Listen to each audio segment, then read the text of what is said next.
कर्म संन्यास योग का वर्णन। लभन्ते ब्रह्म निर्वाणम ऋष्या क्षीण कर्मसा छिन्नद्वेधा यथात्मानम सर्वभूतिते रता।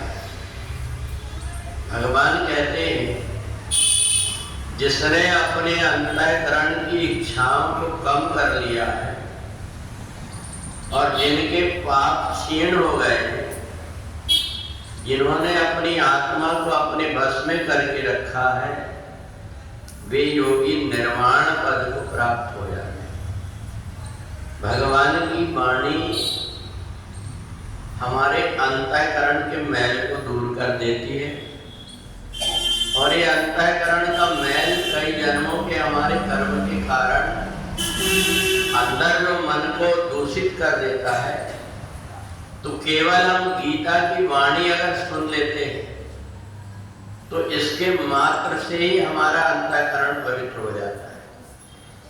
वास्तव में हम अपने स्वरूप को भूल गए, हम अपने आप को संसारी मान बैठे हैं, संसार का मान बैठे हैं, जबकि ईश्वर अंश जीव अविनाशी।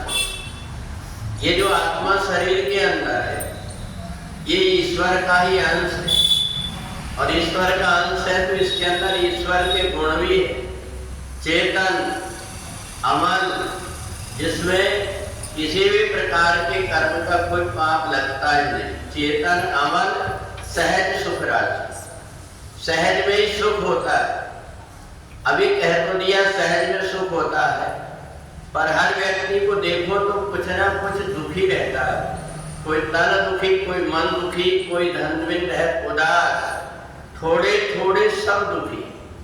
हम जिसको भी देखें कुछ ना कुछ उसके जीवन में दुख लगा हुआ है। फिर एक ऐसा सुख राशि है, भगवान ने कहा ये संसार की व्याधियां।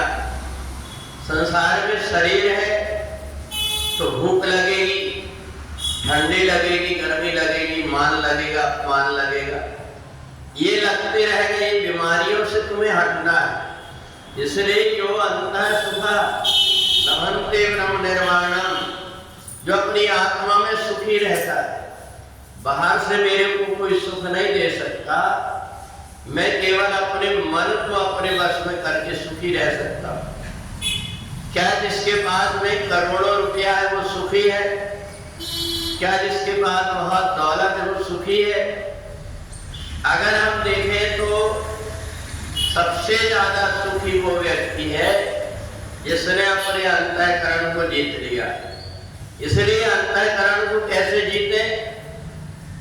इसके लिए चेतन, हमारा मन चेतन हो जाए कि आए थे तो खाली हाथ थे, आज सब कुछ उसने दे दिया, तो ये कहां से मिल गया?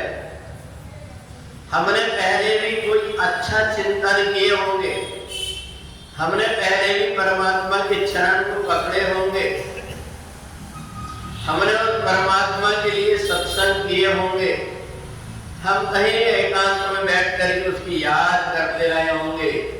आज उसने सब चीज से हमको संपन्न बना दिया। इसलिए जब उसकी निगाह पेट में बालक रहता है, उसके पालने की रहती है, जन्म ले लेता है तो जन्म लेने के बाद पालने की रहती है, तो वो जीवन में जो भी प्रकार की स्थिति आएगी उसमें कोई ना कोई उपाय करेगा ही वो।